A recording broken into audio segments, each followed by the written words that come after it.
감사합니다. 우리 옆 사람과 인사 좀 나누시기 바랍니다. 최고 응답 누립시다. 자, 위기는 바로 기회입니다. 기회. 우리 모든 문제는 응답의 기회입니다. 또 어려움은 하나님의 축복의 기회라는 사실. 왜냐, 우리는 하나님의 사람들이기 때문에 그렇습니다. 자, 오늘 에스라서를 읽었는데, 자, 에스라서와 느헤미야서는 뭡니까? 한마디로 말씀드린다면 이스라엘 백성들을 향해서 빨리 돌아가서 성전을 재건하라 라는 메시지입니다. 그래서 여러분이 그렇게 이해하면 이 에스라서와 느헤미야서를 잘 이해한 겁니다. 자, 오늘은 조금 중요한 질문과 답을 내야 됩니다. 왜 그렇게 강대국들이 크게 잘 되다가 망했는가? 자, 이유를 알아야 되겠죠. 자, 바벨론이 대단했는데 지금 어느 나라인가 하면 이라크라는 나라입니다. 지구상에 별 사람들이 몰라요, 어떤 나라인지. 여러분 아시다시피 에스더 얘기 나오는 왕이 아수레오 왕입니다. 어느 나라 왕입니까? 그때 127도를 다스리는 바사 왕입니다. 영어로 말하면 페르시아 왕이에요. 지금 어디입니까? 이란이라는 나라입니다. 이 나라가 다들 망해버렸어요. 자, 왜 그렇게 훌륭한 이스라엘 나라가 7번이나 재앙을 입었습니까? 우리가 거기에 대한 답을 갖고 있어야 성경을 바로 아는 겁니다. 이스라엘 나라가 애굽의 노예로 갔죠. 14명의 사사와 왕을 거치면서 이 블레셋에게 당했습니다. 아람에게 당했고 아수르 나라에게 당했습니다. 바벨론의 포로가 되었죠. 또 로마의 속국이 되었죠. 나중에는 약 1900년 동안 전 세계로 흩어졌습니다. 왜 그럴까요? 그렇다 쳐도 지금도 왜 기독교인 가운데 이 돈 많은 재벌이 안 나옵니까? 당연히 안 나오게 되어 있습니다. 왜냐? 빛의 경제가 뭔지를 모르니까 안 나오게 되어 있습니다. 하나님을 안 믿는 사람들은 보통 한 달에 1억 정도 버는 사람 많답니다. 11조 한 1000만 원은 거뜬히 하는 겁니다. 근데 기독교인들은 1억 버는 사람들이 별로 없어요. 자, 왜 그렇습니까? 오늘 여러분들이 언약을 굳게 붙잡는 답을 얻어야 됩니다. 안타까운 것이 3가지가 있습니다. 자, 오늘 제목이 성전 건축의 이유입니다. 자, 그러면 제목을 보면서 여러분이 안타까운 것 3가지를 봐야 됩니다.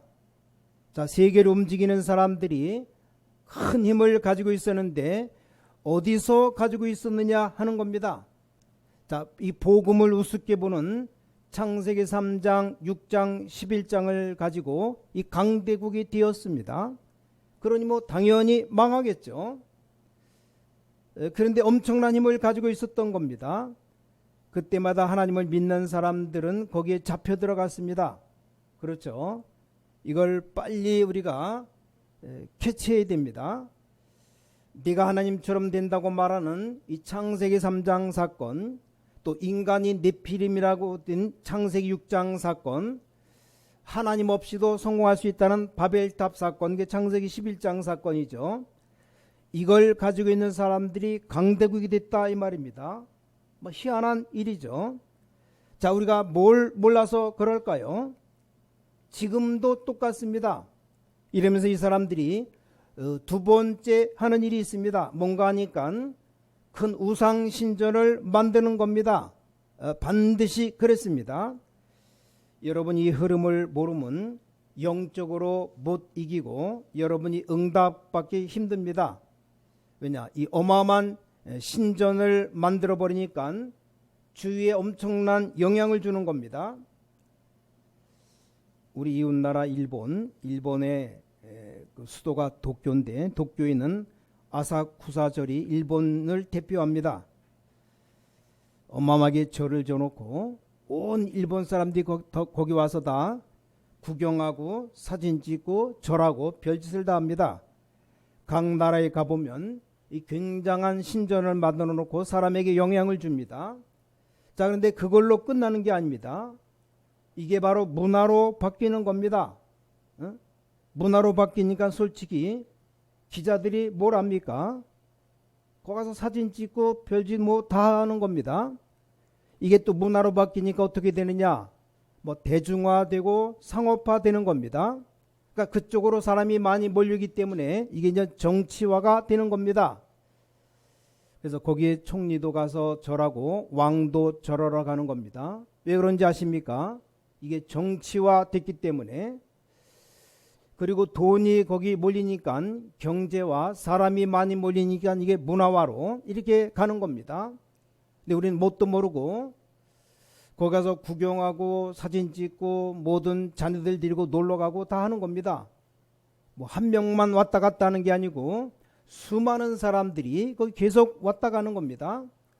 자, 그리스도를 약화시키는 우상신전을 만들어 놨는데도 거기 사람들이 계속 여행을 갑니다. 이러니까 어느 날 쫄딱 망해버리는 거, 몰락해버리는 겁니다. 자, 어느 날 이집트가 완전히 몰락했어요. 어느 날 바벨론이 몰락했습니다. 역사가 그렇게 흘러간 겁니다. 자, 그 정도가 아니라 이제 숨어 들어오는 이 지성 운동이 생겨나는 겁니다. 드디어 이 프리메이슨 같은 것들이 생겨나고 뉴에이지 같은 것들이 생겨났습니다. 자, 그러면서 무서운 게 뭡니까? 통합 종교가 생겨났습니다. 이런 게 이제 생겨나는 겁니다. 이러면서 눈에 안 보이는 흑암 사탄의 세력들이 완전히 혼란 주면서 이제 사람들을 무너뜨리는 겁니다. 자, 그러니까 성경에 이 느부갓네살의 왕이 통합 종교로 만들어 놓고 전부 절하라 그랬습니다. 신상을 만들어 놓고 다 절하라는 겁니다. 이렇게 시대마다 몰락하기 직전에 이런 통합 종교가 일어나기 시작했습니다. 자, 여러분이 성경의 역사적인 흐름을 쭉 봐야 됩니다. 노벨상을 아무리 많이 받아도 유대인 소용이 없어요. 영적으로 보면 이게 안 되는 겁니다. 더 안타까운 건 뭡니까? 더 안타까운 것은 지금 기독교인들이 전부 다 그 라인 속에 서 있는 겁니다. 그러니까 뭐 당연히 응답이 없죠. 그러면서 본인들은 말하기를 나는 하나님을 믿는데 온 우주를 통치하시는 하나님이 있는데 나는 왜 응답이 없습니까? 나는 하나님이 왜 나를 이렇게 응답하지 않으십니까? 이렇게 말합니다. 왜냐? 당연히 응답 안 되는 자리에 서 있으니까 말입니다. 그렇지 않습니까? 이 눈을 못 뜨니까 내가 지금 응답이 안 오는 쪽에 와 있다 이 말입니다. 더 안타까운 일은 뭡니까? 이 성전 짓는 것을 반대하는 겁니다. 반대. 하나님의 최고 소원이 성전 짓는 건데 이스라엘 그 제사장들 레위 자손들 최고 소원이 성전 짓는 건데 오늘 에스라 느헤미야서에 나옵니다. 거기에 도비야라는 사람, 산발랏, 르훔, 심세 이런 사람들이 반대하는 거예요. 반대. 이 반대하는 내용을 또 보면 아주 재밌습니다. 저 이방인 사마리아 사람들하고 손잡고 저 이방 나라 아수르 나라하고 손을 잡고 이런 식으로 중상모략 해서 성전 짓는 걸 반대합니다. 완전 영이 다른 사람입니다. 이 사람들이 전부 지역을 장악하고 있는 이런 사람들이요. 이런 사람들이 하나님의 사람 에스라 느헤미야서를 보면 반대하는 것이 나옵니다. 자, 우린 지구상에 뭐 때문에 큰 문제가 오는가를 정확하게 알고 있어야 됩니다. 문화와 경제가 어디로 흘러가는가를 정확하게 알아야 됩니다. 자, 그러면 빛의 경제가 뭔지, 이 흑암 경제가 뭔지를 알아야 하나님이 응답하시게 되어 있는 겁니다. 그러니 당연히 기독교인 가운데 모르기 때문에 이 빛의 경제를 가진 재벌이 안 나오게 되어 있습니다. 자, 오늘 여러분이 귀중한 언약 잡는 축복의 날이 되시기를 예수 그리스도 이름으로 간절히 축원합니다. 자, 그럼 뭡니까? 결국은 한마디로 말한다면 메이슨 운동이에요. 메이슨이 뭐야? 만드는 겁니다. 뭘 만드냐? 우상을 만들어서 전 세계 사람을 멸망시키느냐 아니면 복음으로 사람을 살리느냐 이 운동입니다. 자, 그럼 오늘 성전 지으라고 말씀하시는데 이게 굉장한 의미를 가지고 있습니다. 여기서 여러분들이 그게 세 가지 말씀을 확인해야 됩니다. 자, 첫 번째, 왜 하나님께서 물에 떠내려가는 모세를 건져냈습니까? 자, 하나님은 왜 모세를 왕궁에서 자라게 하셨습니까? 여러분 생각해 보지 않았습니까? 하나님이 모세를 통해서 애굽의 모든 문화를 바꾸는 기적을 일으키시기도 했습니다. 자, 그게 뭔지 아셔야 됩니다. 하나님이 모세에게 주신 가장 큰 명령이 있습니다. 그게 애굽에서 나오는 것도 아닙니다. 가나안 땅에 들어가는 것도 아닙니다. 물론 맞지만 가장 큰 명령은 그게 아닙니다. 모세를 통해서 하나님의 가장 큰 명령은 광야길 가는 중에 왜 40년 동안이나 이 광야에 머무르게 했습니까? 거기서 가장 중요한 게 뭔가 하면 바로 성막 운동입니다. 그렇죠? 그게 하나님의 목표입니다. 그래서 성막 중심으로 이스라엘 모든 장막 집을 짓는데 그 성막 중심의 방향을 다 잡았습니다. 이 성막 안에 언약궤가 들어 있습니다. 성소, 지성소가 있습니다. 성막 안에 많은 기구들이 있어요. 거기에 등잔도 있고 떡도 있고 모든 게 다 있습니다. 그 핵심이 바로 그리스도입니다. 그리스도. 그렇죠. 기회 되면 출애굽기, 레위기 이 성막에 대해서 한번 자세히 한번 또 설교를 말씀을 드리겠습니다. 자, 하나님이 성막 운동 때문에 이 모세에게 홍해를 가르는 기적을 일으키셨다 그 말입니다. 무슨 말인지 아시겠습니까? 오늘 여러분들이 이 영적 싸움과 영적 세계를 아시면 이제 많은 부분에 대한 응답을 얻게 됩니다. 자, 모세야 이스라엘 민족을 데리고 나가서 피 제사를 드리라고 말하니까 모세는 금방 알아들었습니다. 모세가 제가 할 수 있겠느냐 질문을 했어요. 근데 하나님께 피 제사가 뭐냐고 묻지 않았습니다. 왜냐? 다 알았으니까. 피 제사 그러면 우린 잘 몰라요. 근데 모세는 금방 알아들었습니다. 지금 이 창세기, 출애굽기, 레위기, 민수기, 신명기를 누가 기록했냐? 모세가 기록했다 이 말이요. 이 모세는 어마어마한 영적 세계를 보고 기록한 겁니다. 그렇죠? 우리가 잘 아는 창세기 에덴 동산 사건도 모세가 기록했다 이 말입니다. 노아 방주 시대 네피림 사건도 모세가 기록했고 이 바벨탑을 짓다가 무너진 것도 모세가 기록했습니다. 자, 그렇다면 굉장한 것을 알고 있는 겁니다. 그렇죠? 자, 그러니 모세가 가는 길에 홍해뿐만 아니라 그보다 더한 것도 갈라지는 역사가 일어날 수밖에 없는 겁니다. 오늘 말씀 듣는 중에 자, 하나님의 은혜로 여러분의 영적 문제가 해결되는 역사 일어나시게 되길 바랍니다. 자, 우리는 운명이라는 말을 잘 안 쓰지만 말하자면 우리 운명이 뒤바뀌는 역사가 일어납니다. 이스라엘 민족이 노예로 있다가 모세를 통해서 해방되는 역사가 일어났습니다. 자, 오늘 여러분이 말씀만 붙잡는데도 해방되는 역사가 일어나길 바랍니다. 저는 분명히 봤습니다. 우리나라가 6.25 전쟁 이후에 1950년 제가 태어나기도 전입니다. 이후에 많은 어려움을 받습니다.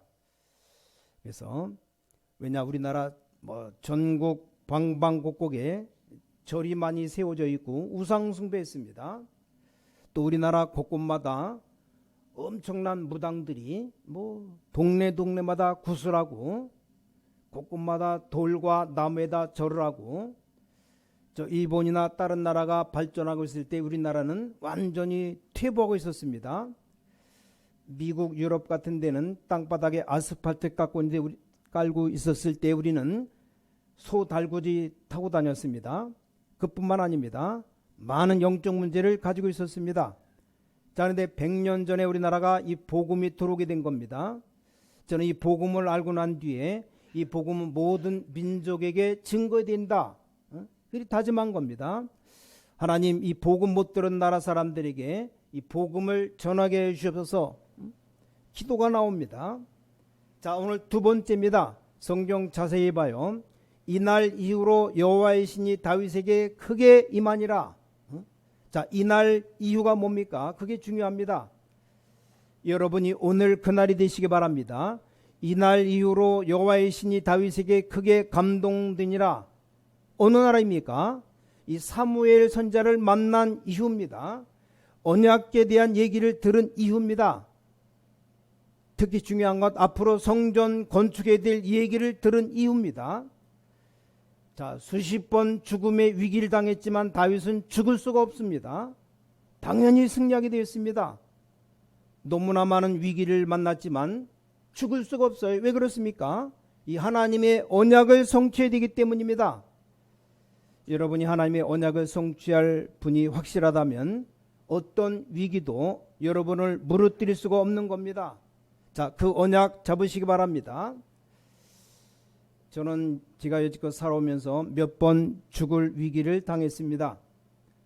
한 10살 땐가 초등학교 한 3, 4학년 땐가인데 여름에 저수지 가서 수영하러 갔다가 물에 빠진 겁니다. 막 깊은 우물 같은 데 쑥 들어가는 거예요. 수영도 못 하는데 그때 느낌이 뭐냐? 답답하던 것보다는 물 냄새가 나고 귀에서 물소리가 나고 이게 죽는 순간이요. 죽는데 숨 못 쉬면 한 2, 3분이면 되니까. 근데 쭉 가라앉았다가 다시 쭉 떠오릅니다. 내려갔다 올라오는데 덜컥 겁이 나는데 물도 한 2모금 마시고 이렇게 죽는구나 이런 생각이 들었어요. 쑥 올라올 때 얼른 막 다리를 움직여서 옆으로 빠져나왔습니다. 이 저수지 한가운데 우물 같은 게 있었나 봐요. 살아났습니다. 또 한 번은 연탄가스 맞고 다 죽어가는데 혀가 말려 들어가는데 막히면 전 기도가 막혀 죽는 거예요. 근데 저보다 한 두세 살 형이 내 입에다 손가락을 집어넣어 말려가는 혀를 끄집어내 살아났습니다. 그런가 하면 또 불난데 가갖고 화상을 입어서 한 달간 고생하고 이건 안 죽고 살아났어요. 이유는 간단합니다. 만약에 그때 죽었다라면 절대 여러분 못 만났지 않겠냐? 그렇죠? 그런 제가 죽을 수가 없었습니다. 왜냐? 중요한 이 하나님의 언약을 성취해야 되기 때문입니다. 자, 세 번째 더 중요한 것이 뭡니까? 오늘 성막 성전이 중요한 게 아닙니다. 하나님은 베드로를 부르고 바울을 부르셔서 전 세계를 복음화하는 이 교회 운동을 벌린 겁니다. 여러분이 이 언약을 붙잡는데 이게 얼마나 중요한지 몰라요. 이걸 붙잡아야 됩니다.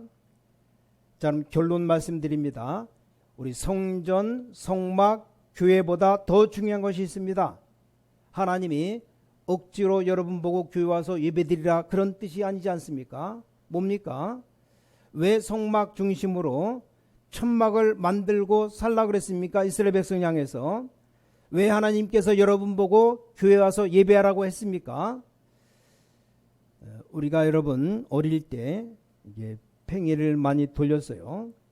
팽이를 돌리면서 누가 더 오래 돌리냐 대회도 하지 않습니까? 근데 제일 좋은 팽이가 어떤 팽이인지 아십니까? 잘 도는 팽이가 있는데 그 기준이 어디 있냐? 그 못이 팽이 밑에 못이 박혀 있는데 못이 정중앙에 똑바로 박히는 게 오래 돕니다. 약간만 삐뚤어 박혀 있어도 금방 돌다가 쓰러져 버려. 그래서 정 한가운데 잘 박힌 못은 이게 좋은 팽이가 되는 겁니다. 우리 나이 많은 사람도 길을 가다가 넘어지지 않습니까? 몸의 중심축을 잃어버리면 그렇게 됩니다. 그러니까 가장 중요한 게 뭡니까? 우리 인생의 중심, 영적인 중심축이 하나님께로 향해라 그 말이에요. 그래서 하나님이 성전, 성막 중심으로 이 성전 중심으로 교회 중심으로 사람들을 끌어가신다 그 말입니다. 보통 사람들 보면 나는 하나님을 안 믿는다고 하는 분들이 많아요. 또 어떤 나라는 우리는 하나님을 안 믿는다라고 말합니다.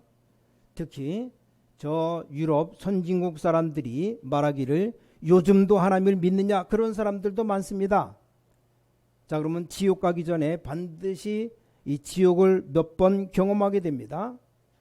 여러분 모르고 있는데 가장 위험한 때가 언제냐? 여러분이 결혼하고 난 뒤에 삶이 굉장히 어려운데 그때 태어나는 태영아입니다. 그 정도가 아닙니다. 자, 아이들이 어릴 때 학교 다닐 때 이제 기초가 다 만들어진다 그래요. 학자들이 이렇게 말합니다. 근데 그 아이들이 이제 자라나서 결혼할 때가 옵니다. 결혼. 이럴 때 가장 영적인 큰 문제에 부딪히게 됩니다. 참 이상하죠. 그러니까 이 사탄이 어디를 공격했느냐? 이 하와의 집을 공격했습니다. 그렇죠. 창세기 6장의 네피림 사건, 결혼을 공격했습니다. 그러다 인간이 살아가다 보면 살아가는 중간쯤에 또 갱년기가 옵니다. 여러분에게 다 와요. 그 시기 지나면 또 노년기가 옵니다. 그때마다 영적 문제에 걸리는 겁니다. 심각하게 됩니다. 자, 하나님을 알지 못한다는 것은 짐승보다 더 못하고 약한 삶을 살 수밖에 없는 겁니다. 그래서 성경에는 여호와를 경외하는 것이 지식의 근본이니라. 다윗 왕이 마지막 때 자기 아들 솔로몬에게 이런 말했습니다. 너는 대장부가 되어서 힘써 여호와를 알아라. 그 아들 솔로몬은 마지막 때 뭐라고 말했습니까? 우리가 살아가면서 부귀영화도 중요한 게 아니다. 그거 다 헛거다. 심지어 우리가 많은 것 만들고 돈도 많이 벌고 하는데 그것도 다 헛것이다. 다 헛것이라고. 심지어는 뭐라고까지 말했냐? 내가 신앙생활하는 것 그것도 다 헛것이다. 오직 헛것이 아닌 것이 있는데 그게 바로 여호와 하나님이시다. 그렇죠. 그래서 젊을 때, 청년의 때 창조주를 기억해라. 자, 오늘 여러분들이 신앙생활하면서 아주 중요한 응답받는 비밀들을 성경에서 찾아내야 됩니다. 반드시 사탄은 굉장히 하나님 없는 성공을 만들어냅니다. 자, 우리는 여기에 속아서는 안 됩니다. 사단이 이걸 만들어 놓고 이걸 또 우상화시키는 겁니다. 이걸 또 반드시 문화화시킵니다. 그렇지 않습니까? 그러니까 사람들이 영적으로 계속 어려움이 오는데 우리 모든 신자들은 여기에 속아 넘어서 그렇습니다. 오늘 여러분이 영적으로 먼저 해방되는 축복을 받으시기 바랍니다. 오늘 여러분 말씀 붙잡고 이제 가는 곳마다 흑암 세력 흐름을 바꾸는 이 하나님의 언약을 붙잡아야 됩니다. 이제 여러분 마음속에 꼭 품으시기 바랍니다. 왜 우리가 이 성전을 짓는지 이유를 알아야 됩니다. 왜 우리가 렘넌트 키울 수 있는 집을 짓는지, 왜 우리가 지역에 많은 지교회를 세워서 복음을 전해야 되는지, 왜 여러분의 집이 미션홈으로 바뀌어야 되는지, 이런 언약 붙잡고 있으면 하나님께서는 여러분에게 빛의 경제를 주실 수밖에 없는 겁니다. 여러분이 언약을 붙잡지 않은 데는 하나님이 주실 이유가 없다 그 말이에요. 그렇죠? 우리가 이대로 살다가 죽으면 하나님이 더 이상 줄 수가 없습니다. 오늘부터 여러분 기도가 좀 바뀌시기 바랍니다. 우린 아무 능력도 없고 힘도 없고 돈도 없고 괜찮아요. 여러분 누굽니까? 하나님의 자녀. 기도만 하면 됩니다. 하나님께 기도만 하면 돼요. 하나님은 모세를 통해서 성막 운동을 해야 되기 때문에 재창조의 축복을 허락해 주셨습니다. 자, 하나님은 다윗이 준비한 성전 통해서 영적 싸움을 해야 되기 때문에 최고 응답을 다윗에게 주셨습니다. 하나님은 초대교회를 통해서 이 위기를 막아야 되기 때문에 하나님은 최고의 응답을 초대교회에 주셨다 그 말입니다. 이걸 언약으로 응답으로 굳게 붙잡으시기 바랍니다. 이때부터 하나님 여러분에게 빛의 경제를 허락해 주실 겁니다. 우리 렘넌트 가운데 이런 언약 잡는 렘넌트들이 많이 일어나야 됩니다. 어느 정도입니까? 다윗이 그걸 가지고 찬양이 될 정도로 언약을 잡았습니다. 그것 가지고 기도할 정도로 언약을 잡았습니다. 요셉 같은 경우는 꿈을 꿀 정도로 언약을 잡았지 않습니까? 자, 심지어 바울 같은 인물들은 다른 것 다 전부 배설물로 여길 만큼 언약을 붙잡은 겁니다. 하나님은 거기에다가 응답, 축복, 어마어마한 능력을 내려주신 겁니다. 어떤 왕자가 사복으로 옷을 갈아입고 왕의 아들인 왕자가 길을 지나갑니다. 좀 편하고 좀 이렇게 자유롭고 싶어서 보통 일반 평민들이 옷을 갈아입고 놀러 나온 겁니다. 왕자니까 그렇게 하고 싶기도 하겠죠. 길을 가는데 예쁜 아가씨가 3명이 있습니다. 근데 그 아가씨들 하는 얘기를 하는 걸 들었습니다. 길을 가다가 한 명이 이렇게 말합니다.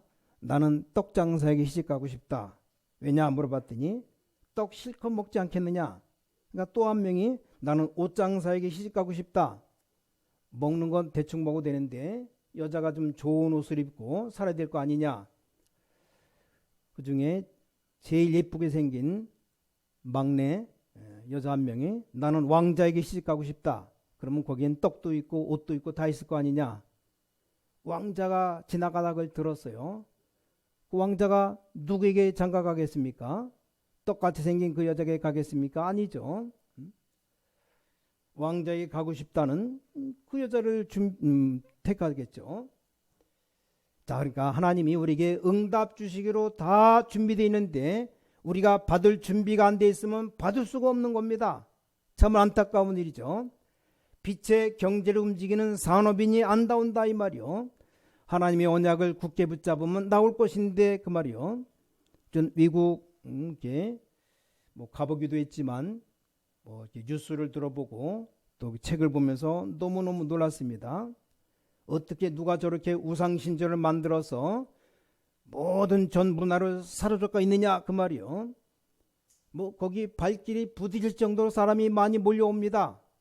방송에 보니까 저 터키 같은 나라 사람들이 일도 안 하고 몰려오는 관광객 가지고 먹고 삽니다. 저렇게 우상 만들어 놓고 전 세계 사람들 영적으로 무너뜨린데도 그걸 모르고 그렇게 많이 전 세계 사람이 왔다 갔다 하는 겁니다. 그걸 보고 저는 기도했습니다. 하나님, 우리 하나님의 사람들이 응답 못 받는데 이유가 있구나. 흑암에 눌려있는 것도 모르고 있구나. 더 걱정되는 게 있어요. 우리 렘넌트들이 이걸 보고 어떻게 느낄 것이냐. 우리 아이들이 그걸 보고 도대체 무엇을 느낄 것인가. 뭐 그게 걱정되고 기도가 나옵니다. 자, 오늘 여러분이 에스라서 느헤미야서에 많은 내용이 있지만 간단하게 언약을 붙잡아야 됩니다. 하나님, 나는 살아있는 동안에 이 빛의 문화를 전달하고 가겠습니다. 모든 중직자분들 오늘부터 기도해요. 난 앞으로 이 복음과 빛의 경제를 전달하고 가겠습니다. 우리 모든 렘넌트들은 나는 이 빛의 문화를 전달하고 하나님 앞에 가겠습니다. 그래서 그 기도만 계속 시작하면 됩니다. 그럼 진짜 응답받는 길이 뭡니까? 오직 여러분이 기도 속에서 언약 붙잡을 때 하나님의 역사는 시작되는 겁니다. 아니 그게 무슨 말입니까? 제가 신학교를 졸업할 때 약간 엄청 신학생들이 많아요.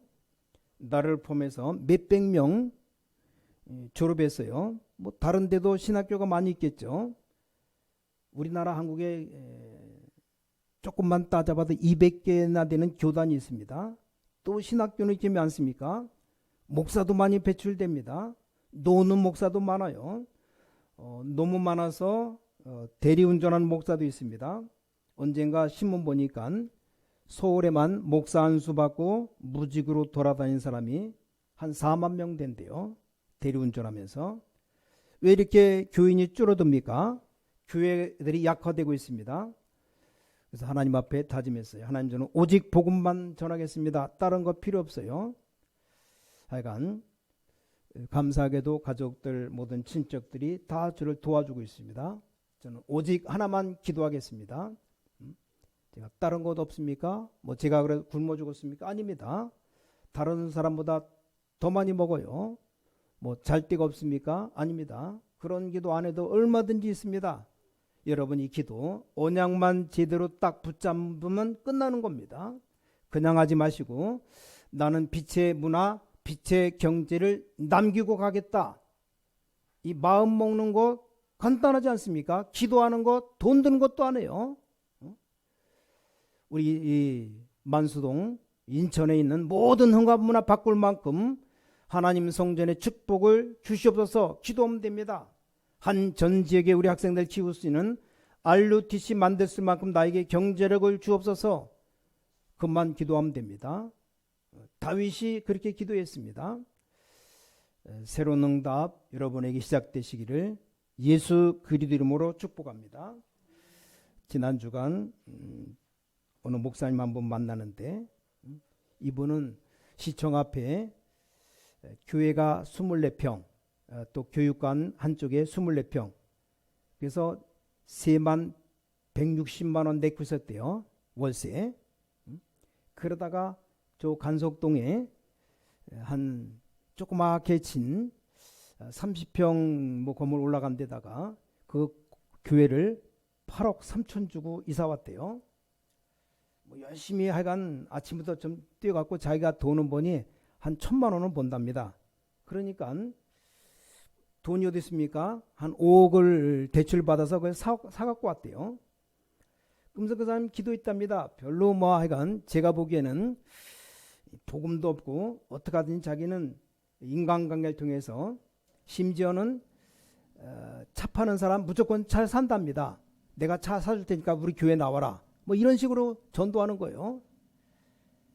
농산물 시장 가서 이제 딱 봐가지고 내가 살 테니까 당신 교회 나올 수 있냐. 그래서 귤을 한 60박스, 100박스를 산답니다. 그럼 다 사나 다 나눠주겠지 뭔지 모르지만. 그래서 한 박스당 한 5천 원 정도, 한 7천 원짜리 한 5천 원에 사갖고 그 나눠주고 교회 나온 데면 그거 사는 거예요. 그런 식으로 전도하는 겁니다.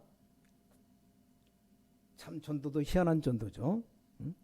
저는 딱 만나면 어떻게 하면 이 사람 영혼부터 살릴 것인가 복음 전에 영접시켜서. 그런데 그런 사람이 교회 이사 오자마자 기도했답니다. 이 주위 땅 옆에 있는 집을 다 달라고 기도했더니 바로 옆에 집에 어느 그 권사님이 주인인데 저 중동산대요. 저 부천 그쪽에 산다는데 만나서 얘기하다가 뭐 그 집 팔려고 그런 얘기 안 하고 뭐 얘기 뭐 쭉 하다가 그냥 집에 가더라요.